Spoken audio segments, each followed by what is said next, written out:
Hello and welcome back to Chinese Zero to Hero. In this video, let's take a look at how we can properly pronounce 反而. First, let's take a look at the word 反而 in some TV dramas. 反而是你，反而是你，反而这样，反而这样，反而反而. Notice that this N, it doesn't sound like there's an N in there. It sounds like there's something nasal, but it's not quite an N. It's not 反而, it's 反而. So what's going on here? Let's use the word 难 as an example. The first N in 难 is just like a normal English sound. Your tongue tip is going against your alveolar. 难 right here, right? So this is just this 难 is just like a this N in front is just like an English N. But the second N is not like the regular English N. It's actually not a consonant at all. With the A in front, with A in front, un together is almost like a diphthong or double vowel, right? Like ow, a, or way, right? It's actually a diphthong, but the N is a little bit nasalized. Let's take a look at the more precise description. We're going to use the International Phonetic Alphabet, or IPA, transcription to describe this. I'm going to show you a big chart, vowel chart. This is the International Phonetic Association vowel chart. Please don't be intimidated. Let me explain what this chart is saying. So here we have E, and here we have U, right? E. So what this is indicating is that your tongue is being pulled back in this direction. Right? So imagine that this is a mouth. It's a side of a mouth. Right? So this is your lower teeth. This is your upper teeth. Okay. So your tongue is pulling back from E to U, E, U.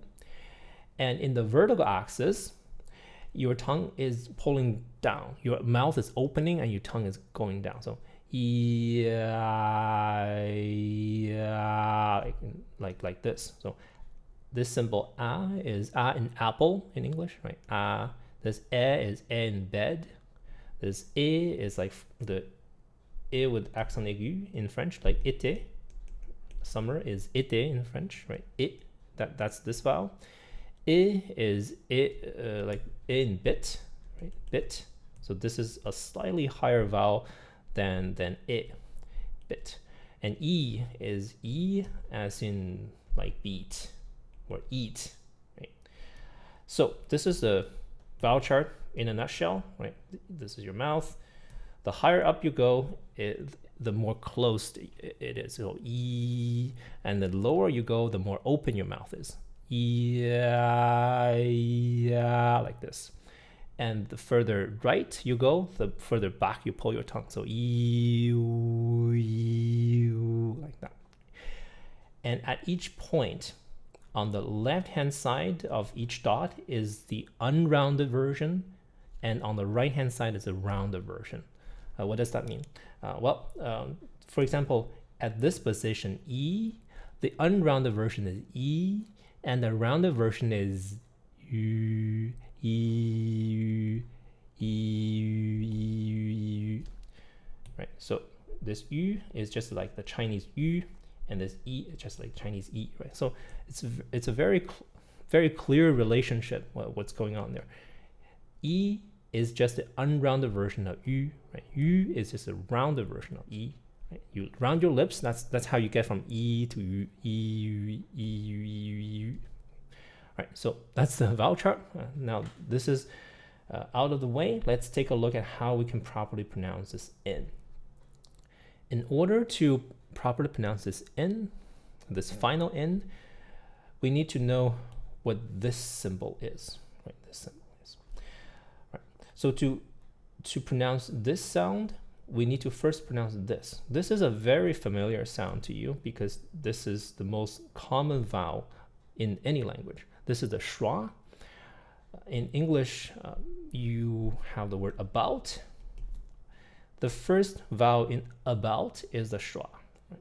It's spelled schwa. Schwa. About. That's the schwa sound. Slightly higher than the schwa sound, we have This is the key to pronounce the N correctly, right? You say and then you add a whining tone, you add a nasalization to it, right? You say It's almost like when you say huh, right? Huh. This right here is nasalized. Huh, right? The air is going through your nose. So we say but nasalize it.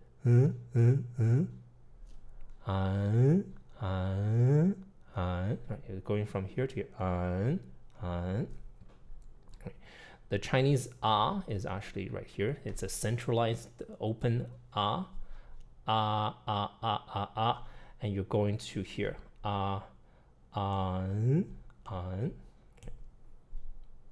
It's nasalized. If we transcribe it with the International Phonetic Alphabet, it becomes nan. So the key is to remember that this is a nasalized version of this higher than schwa sound. It's closed mid central vowel. Nan.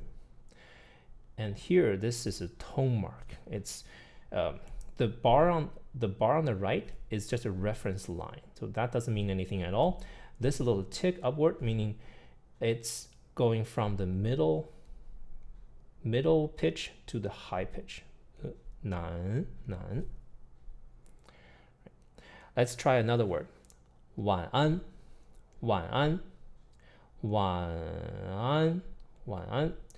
You can also add a glottal stop right here if you want to. Right?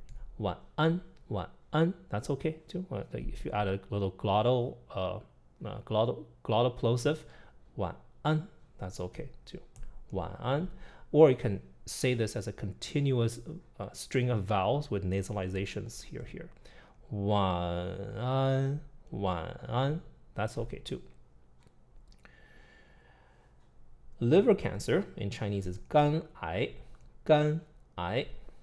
We can pronounce it as 肝癌. G is transcribed as a K because in Chinese G is not voiced. In Chinese, G is unvoiced, so we transcribe it as a K. 肝癌. To show love and care is 关爱.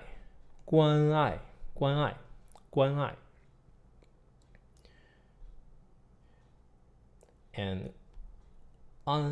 can be shortened to because in fast speech becomes just this vowel but nasalized. 关爱. 反而. Right, going back to where we began. 反而. And of course, when spoken fast, 反 becomes 反而. All right, so we've done the first diphthong, and now let's do the rest. I'm not going to give you too much details. I'm just going to, let me turn myself off first.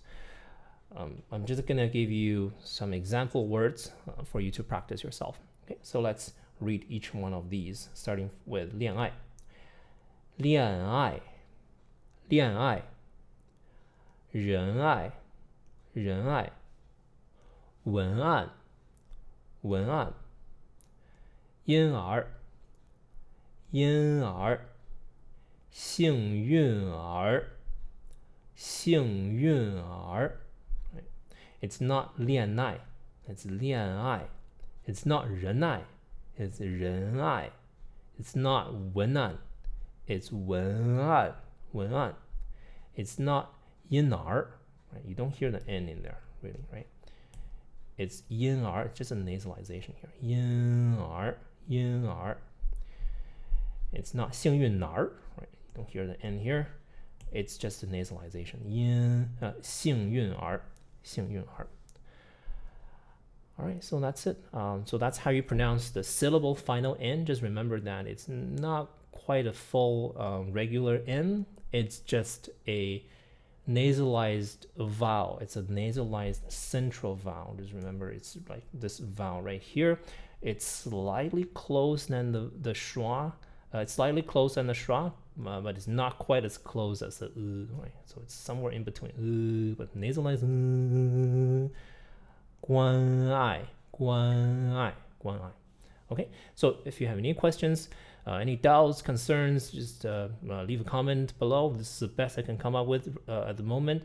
If I do find any literature in this regard, this is not a very well taught phonology point. It's a lot of teachers are avoiding this because it's just difficult to teach. But this is the best I can do at the moment. If I come up with any improvement on this, any more precise way of describing this, I'll let you know in another video. All right, so that's it, and I'll see you in the next video.